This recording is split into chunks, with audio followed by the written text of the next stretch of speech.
Hello दोस्तों, teaching for you में आपका स्वागत है। आइए देखते हैं आज की क्लास डीएलएड चतुर्थ सेमेस्टर शैक्षिक प्रबंधन एवं प्रशासन के कुछ अति लघुत्तरीय प्रश्न। क्वेश्चन नंबर 1, शैक्षिक प्रबंधन से आप क्या समझते हैं? शैक्षिक प्रबंधन क्या होता है? शैक्षिक प्रबंधन से आशय है कि कक्षा कक्ष प्रबंधन, शिक्षण अधिगम सामग्री प्रबंधन, लर्निंग कॉर्नर एवं पुस्तकालय प्रबंधन, पाठ्य पुस्तकें, कार्य पुस्तिकाएँ, शिक्षक संदर्शिकाएँ और शब्दकोश का प्रयोग एवं प्रबंधन इत्यादि से है। शैक्षिक प्रबंधन होता क्या है दोस्तों? तो जब हम शिक्षा में सुधार लाने के लिए उस पे यूज की जाने वाली सामग्रियों का उचित तरीके से प्रबंधन करते हैं, वही कहलाता है शैक्षिक प्रबंधन। तो हम शैक्षिक प्रबंधन करने के लिए सबसे पहले हमें कक्षा कक्ष प्रबंधन पे सुधार लाना होगा। उसके बाद शिक्षण अधिगम सामग्री प्रबंधन, शिक्षण में हमें क्या क्या सामग्रियाँ जो भी ज़रूरती हैं उन्हें वहाँ उपलब्ध कराना होगा। तीसरा लर्निंग कॉर्नर एवं पुस्तकालय प्रबंधन, पुस्तकालय अवेलेबल कराना होगा। पाठ्य पुस्तकें बुक्स चाहिए, कार्य पुस्तिकाएँ होमवर्क के लिए जो भी हम अन्य गतिविधियाँ कराना चाहते हैं, इन चीज़ों का प्रयोग कराना ही क्या सब किसके अंतर्गत आएगा? शैक्षिक प्रबंधन के। इम्पॉर्टेंट क्वेश्चन है, 2021 में पूछा गया है। अगला क्वेश्चन क्या कह रहा है? ग्राम शिक्षा समिति के खाते का संचालन कौन करता है? अब ग्राम शिक्षक समिति क्या होती है? ग्राम शिक्षा समिति का जो सचिव होता है वो कौन होता है? प्रधानाध्यापक होता है। तो ग्राम शिक्षा समिति में कौन कौन से लोग आएंगे? ग्राम प्रधान आता है और प्रधानाध्यापक आता है। तो इसके खाते का संचालन भी कौन करेगा? ग्राम प्रधान एवं प्रधानाध्यापक। इसके बाद देखते हैं, राष्ट्रीय स्तर का प्रारंभिक शिक्षा के 3 संगठनात्मक संस्था कार्य करने वाले अभिकरण का नाम बताइए। कह रहा है प्रारंभिक शिक्षा में नेशनल लेवल पे कौन कौन से संगठन कार्य करते हैं। पहला एनसीईआरटी कार्य करता है, दूसरा एनसीटीई करता है और तीसरा इग्नू। एनसीईआरटी ये क्या होता है? नेशनल लेवल पे कार्य करता है। और एनसीटीई भी क्या होता है? नेशनल लेवल पे कार्य करता है। एनसीईआरटी का फुल फॉर्म क्या हो जाएगा? राष्ट्रीय शैक्षिक अनुसंधान एवं प्रशिक्षण परिषद। और एनसीटीई राष्ट्रीय अध्यापक शिक्षा परिषद। तीसरा इग्नू इंदिरा गांधी राष्ट्रीय मुक्त विश्वविद्यालय, इसे डिस्टेंस एजुकेशन के नाम से भी जाना जाता है। अगला क्वेश्चन,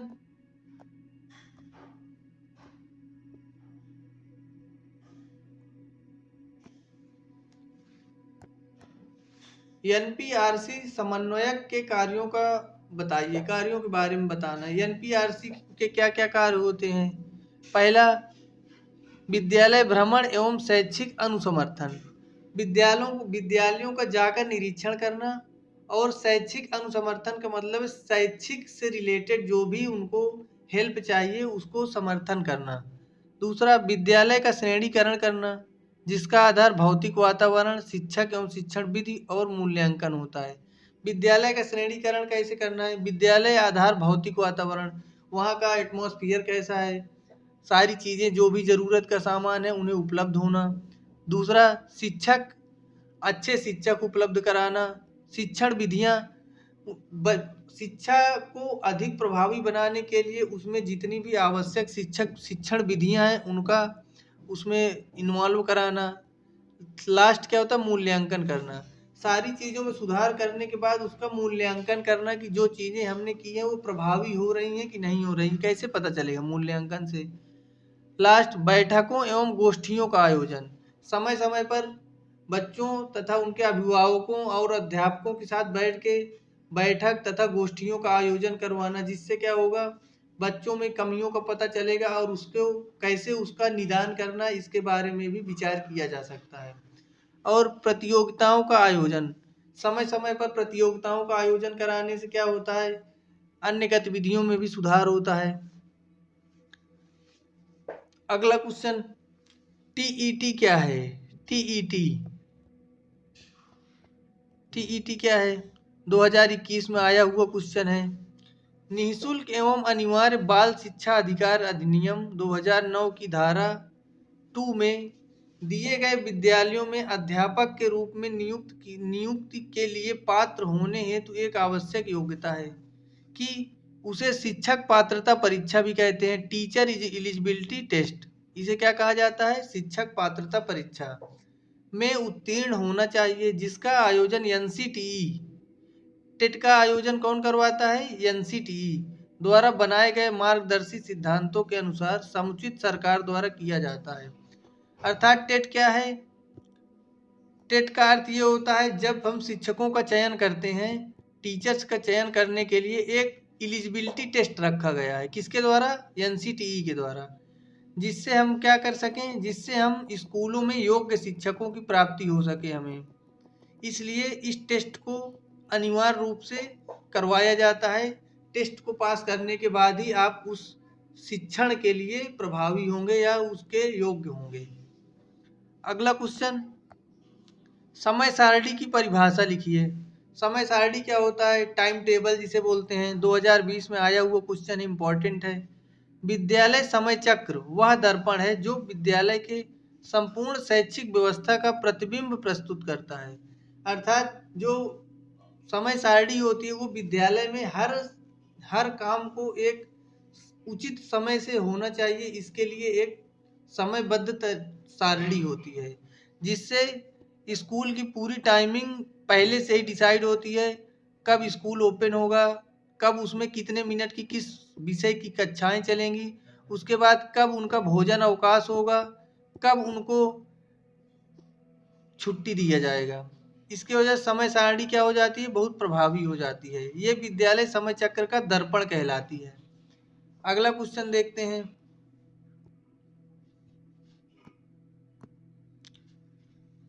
शैक्षिक भ्रमण के दो महत्व बताइए। अब शैक्षिक भ्रमण क्या होता है,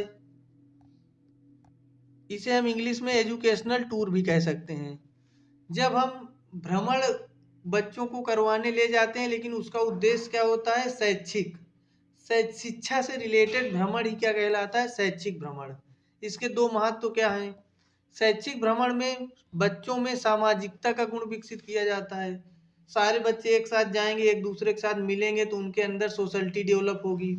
दूसरा, सूक्ष्म अवलोकन एवं निरीक्षण शक्ति का विकास होता है। निरीक्षण शक्ति का विकास कैसे होता है, जाएंगे वहाँ की चीज़ों को देखेंगे, उन्हें अपने पूर्व ज्ञान से रिलेट करेंगे, तो इससे क्या हो जाएगा, उनका अवलोकन और निरीक्षण का विकास होगा। अगला क्वेश्चन, विद्यालय का हृदय किसे कहा जाता है। विद्यालय का हार्ट ऑफ स्कूल किसे कहा जाता है। विद्यालय का हृदय समय तालिका को कहा जाता है। टाइम टेबल क्या होता है,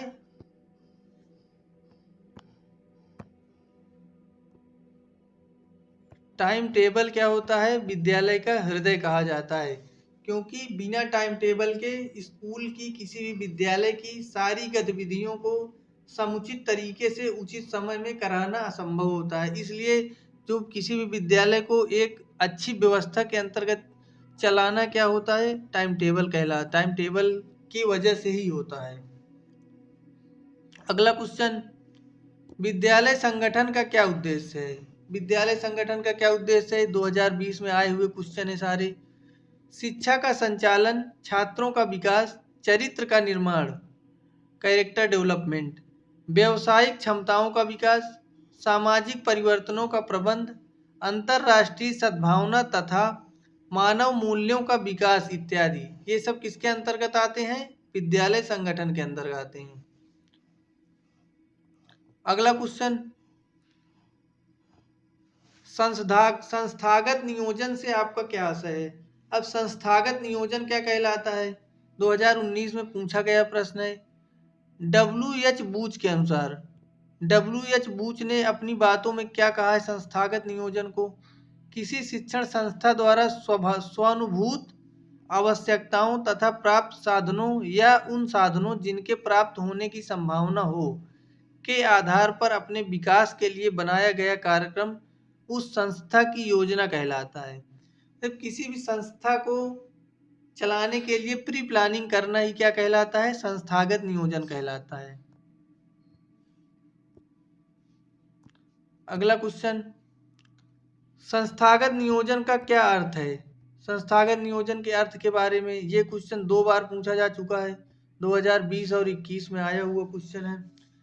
पूर्व निश्चित लक्ष्यों की प्राप्ति के लिए तथा भविष्य में किए जाने वाले कार्यों के लिए योजना निर्माण की प्रक्रिया ही नियोजन है। किसी भी कार्य को करना पहले किए हैं या उसे हम भविष्य में करना चाहते हैं, उसके लिए हम प्री प्लानिंग करते हैं, वही क्या होती है, हमारा नियोजन होता है। नियोजन का अर्थ ही क्या होता है, प्लानिंग। किसी चीज के लिए प्लानिंग करना ही क्या कहलाता है, नियोजन कहलाता है। अगला क्वेश्चन, विद्यालय प्रबंधन से आप क्या समझते हैं? विद्यालय प्रबंधन क्या होता है? विद्यालय प्रबंधन से अभिप्राय है कि किसी भी संगठन या संस्था द्वारा अपने विकास व लक्ष्यों की पूर्ति के लिए योजना बनाना व उसका बेहतर क्रियान्वयन करना, इसके लिए सामूहिक रूप से सतत प्रयास करना।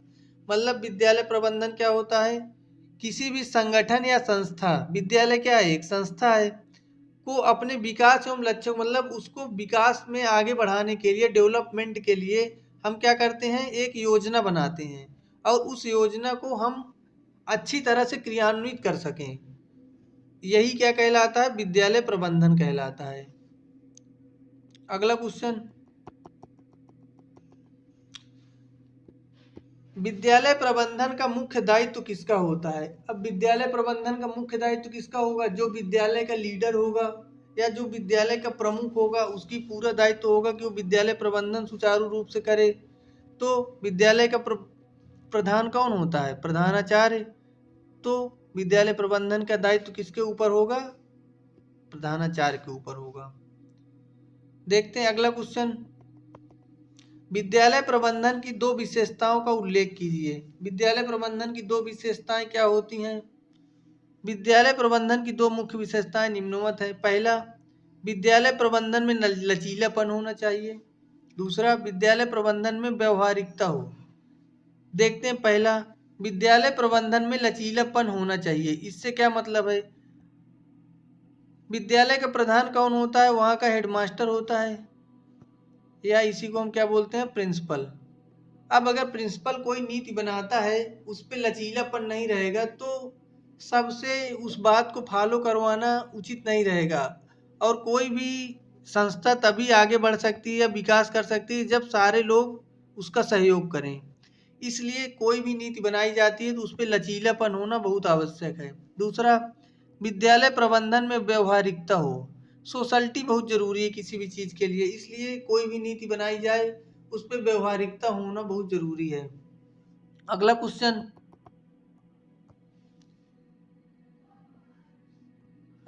क्या कह रहा है, सरल शब्दों में प्रबंधन का अर्थ लिखिए। अब प्रबंधन का अर्थ क्या होता है? संगठन में व्यक्तियों किससे कार्य कराना है, अंग्रेजी शब्द में मैनेज।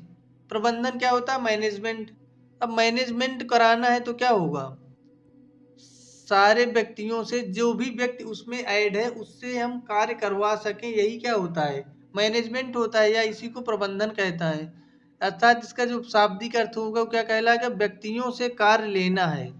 मैनेजमेंट का अर्थ क्या होता है, उस पे जुड़े हुए सारे व्यक्तियों से उस कार्य को करवाना ही क्या कहलाता है, प्रबंधन कहलाता है। अगला क्वेश्चन, प्रबंधक नियोजन अभिप्रेरणा तथा नियंत्रण में किस प्रकार सहायक है? कह रहा प्रबंधक नियोजन अभिप्रेरणा तथा नियंत्रण में किस प्रकार सहायक है?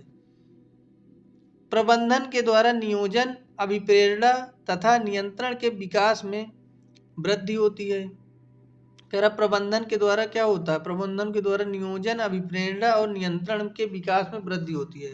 अर्थात मैनेजमेंट अच्छा है तो क्या होगा, लोग मोटिवेट भी होंगे, कंट्रोल में भी रहेंगे और डेवलप होंगे। इस वजह से प्रबंधक कर्ता कुशल प्रबंधन के द्वारा इन सभी तत्वों को मजबूत करके संस्था को लाभ पहुंचाने में सहायक सिद्ध होता है।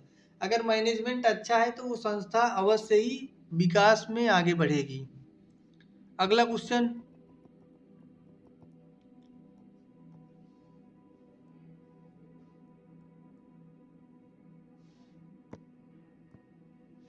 छात्रावास के संचालन के लिए विभिन्न समितियां कौन कौन सी गठित की जानी चाहिए? अब छात्रावास के संचालन के लिए या छात्रावास हॉस्टल के मैनेजमेंट के लिए कौन कौन सी समितियां गठित की जानी चाहिए? पहला, भोजन समिति, मेस कमेटी, बच्चे रहेंगे तो उन्हें भोजन की व्यवस्था करवाना पड़ेगा। दूसरा, सफाई समिति, सैनिटेशन कमेटी, सफाई भी बहुत जरूरी नीति समिति है। तीसरा, अनुशासन समिति, डिसिप्लिन इज द मस्ट। कहीं भी विद्यार्थियों के लिए अगर डिसिप्लिन नहीं है तो वहाँ विद्यार्थियों का कोई भी तो वो सर्वांगीण विकास होना असंभव है। इसलिए अनुशासन इज द मस्ट, अनुशासन समिति का होना सबसे आवश्यक है। चौथा, खेल समिति, खेल समिति होना इसलिए आवश्यक है क्योंकि खेल कूद के द्वारा बच्चों का शारीरिक विकास होता है। पांचवा, सांस्कृतिक कार्यक्रम विधि, cultural programme committee, cultural programme भी समय समय पर होने बहुत जरूरी है। इसके वजह से क्या होता है, बच्चे जो अभी अभी सीख रहे हैं वो क्या होगा, अपने कल्चर के बारे में समझेंगे और सीखेंगे। अगला क्वेश्चन क्या कह रहा है, विद्यालय में खेल का मैदान क्यों आवश्यक है? विद्यालय में खेल का मैदान इसलिए आवश्यक है क्योंकि खेल कूद के द्वारा ही बच्चों का शारीरिक तथा मानसिक विकास किया जा सकता है। देखते हैं इसमें क्या लिखा है। क्रिकेट, हॉकी, फुटबॉल आदि खेलों को खेलने के लिए स्कूल में खेल के बड़े मैदान की आवश्यकता होती है। इसलिए स्कूल भवन का निर्माण करते समय उसमें खेल के मैदान के लिए अधिक क्षेत्र छोड़ देना चाहिए। अगला क्वेश्चन,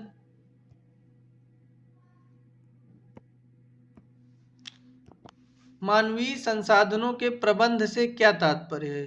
अब मानवीय संसाधन के प्रबंध, मानवीय संसाधनों के मैनेजमेंट क्या क्या अर्थ होता है?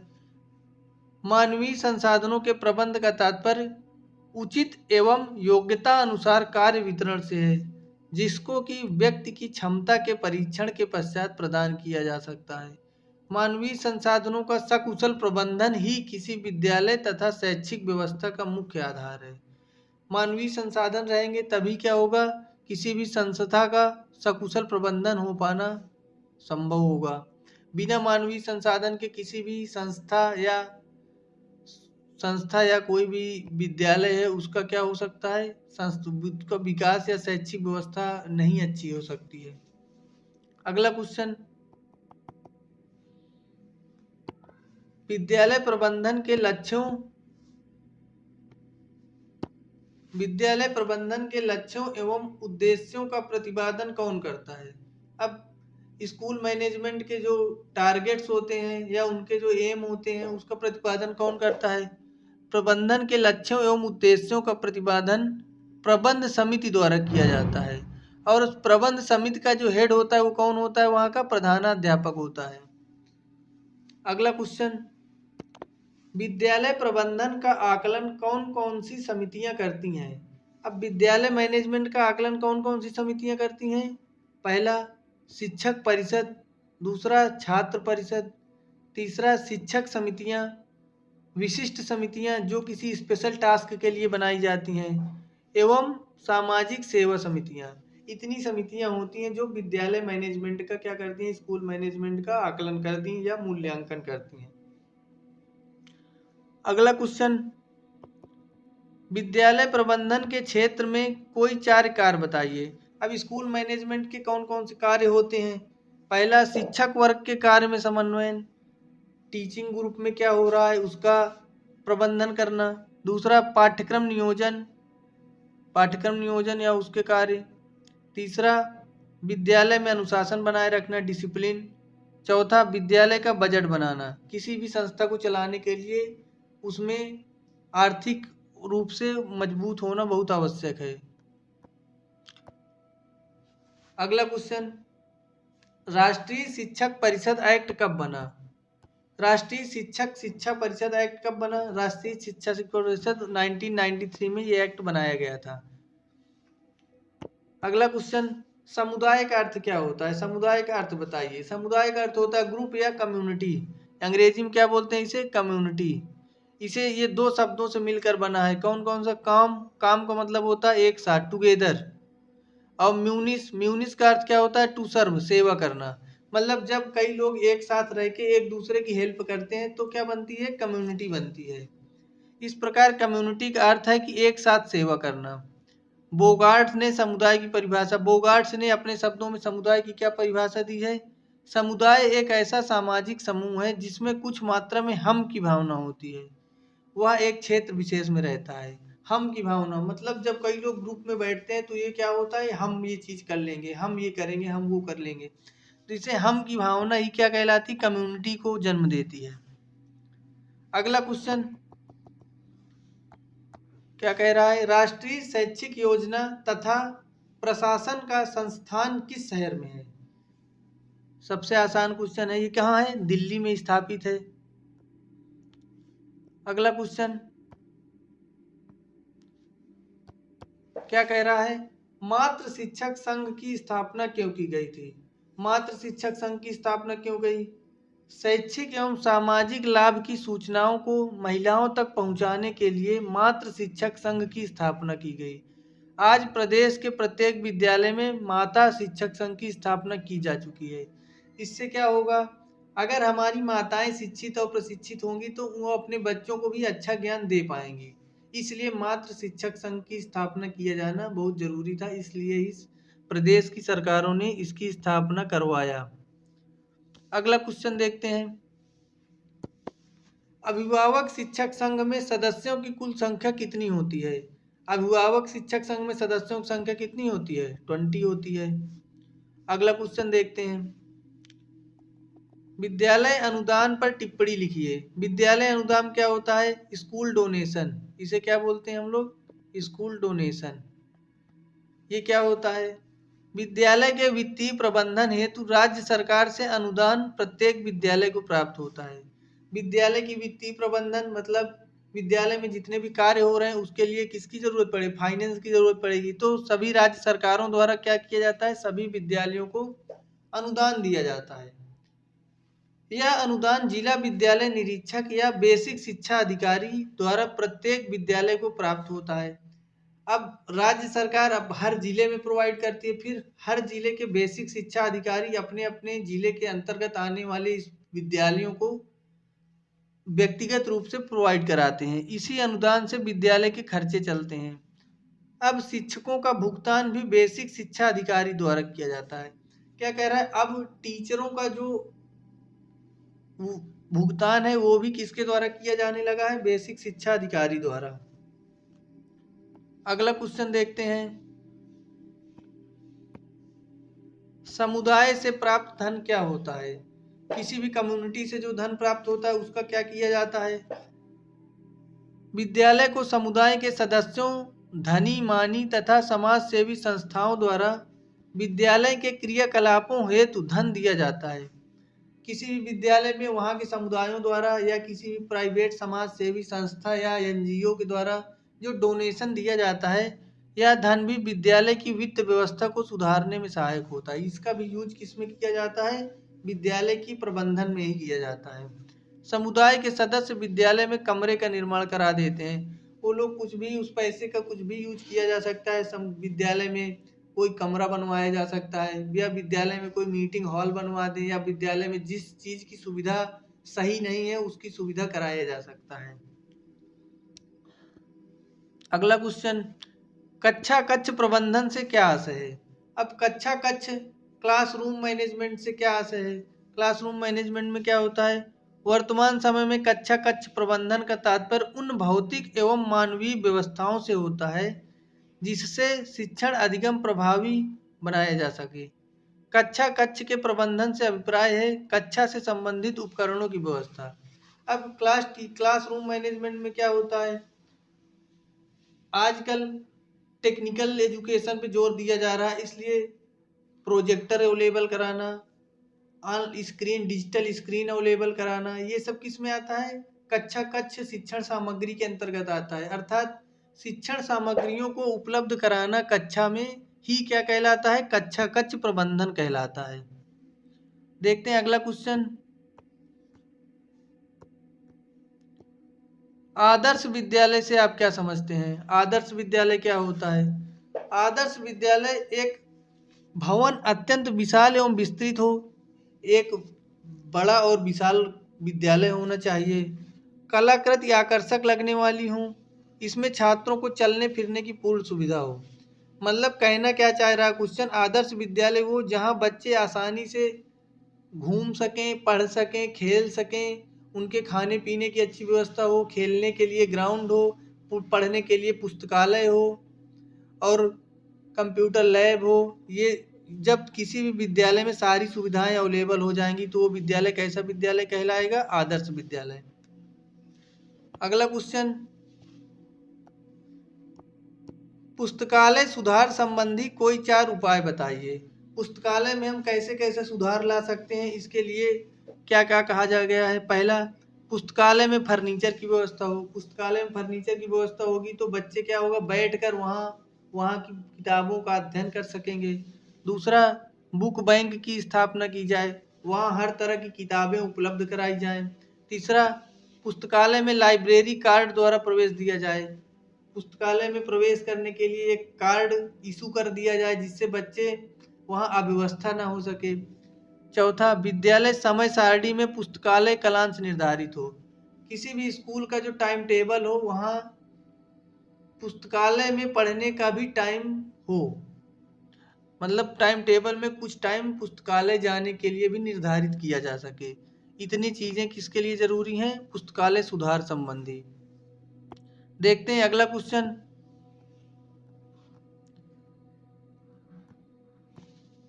खेल का क्या महत्व है?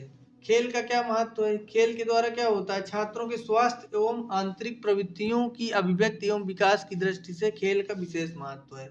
अर्थात हम कह सकते हैं बच्चों के शारीरिक एवं मानसिक विकास के लिए खेल गतिविधि का होना बहुत आवश्यक है। अगला क्वेश्चन, एनपीआरसी का प्रमुख कौन होता है? एनपीआरसी कहाँ होती है? किसी भी ब्लॉक स्तर पे की जाती है। इसका प्रमुख जो होता है कौन होता है? वहाँ का संकुल प्रभारी होता है। संकुल प्रभारी किसी भी एनपीआरसी का प्रमुख होता है। ये एक ब्लॉक स्तर की समिति है।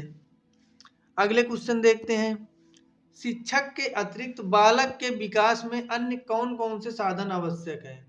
क्वेश्चन क्या कह रहा है कि किसी भी बालक के विकास में शिक्षक के अतिरिक्त किसकी किसकी भूमिका होती है? तो बालक के विकास के लिए कौन कौन से साधन हैं? पीने के लिए शुद्ध पानी, बैठने का उचित साधन, हवादार कमरे, पेड़ पौधे एवं विद्यालय का फर्नीचर आदि विशेष रूप से आवश्यक हैं।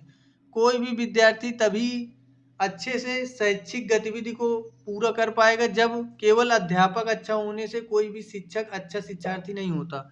वहाँ उसके लिए पीने के लिए शुद्ध पानी भी होना चाहिए, इस कक्ष में बैठने की उचित व्यवस्था होनी चाहिए, जो क्लासरूम बनाए जाए वहाँ हवा हो की व्यवस्था हो, पेड़ पौधे हो और वहाँ का वातावरण अच्छा हो, विद्यालय में फर्नीचर अच्छा हो। अगला क्वेश्चन देखते हैं, समय तालिका एक साधन है या साध्य है? बताइए। कह रहा है टाइम टेबल जो है एक मीडियम है या साध्य है, क्या है इसको हमें देखना है। समय तालिका को स्वयं में एक साधन के रूप में समझना चाहिए। यह साध्य नहीं है। जहाँ भी इसका प्रयोग हमने साध्य के रूप में करने की चेष्टा की वहीं यह अपने गौरव को समाप्त कर देता है। मतलब टाइम टेबल क्या है? एक साधन है, एक मीडियम है जिसकी वजह से हम एजुकेशन को अच्छा कर सकते हैं। इसलिए इसको हम किस श्रेणी में रखते हैं? साधन की श्रेणी में रखते हैं। अब समय सारणी क्या है? अपने दैनिक कार्यों को योजनाबद्ध रूप से संचालित करने के लिए विद्यालय जो व्यवस्था करता है वो सारणी कहा जाता है। 2020 में आया हुआ क्वेश्चन है। स्कूल के सारे गतिविधियों को एक सही समय के अनुरूप करना ही क्या कहलाता है?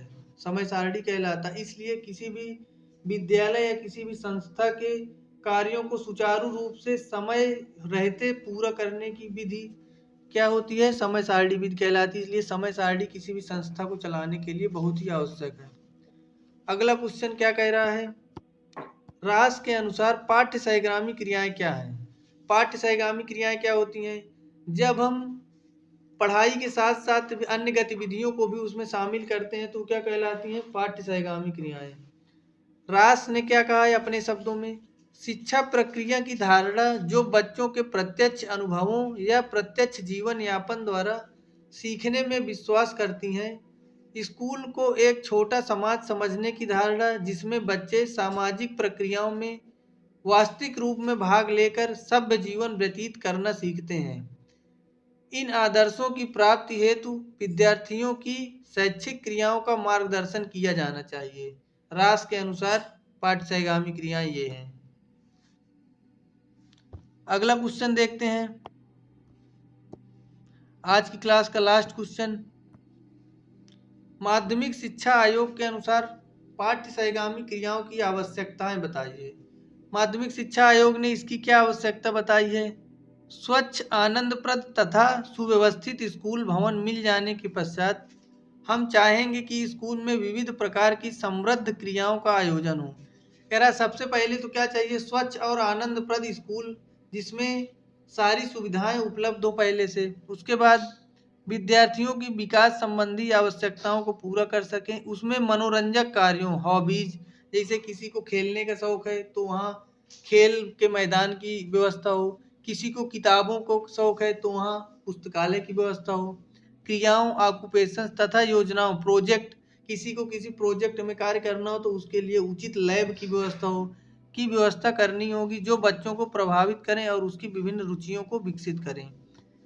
जब ये सारी चीजें किसी भी विद्यालय में उपलब्ध होगी तो वो क्या कहलाएगा? एक आदर्श विद्यालय और आदर्श भवन भी कहलाएगा।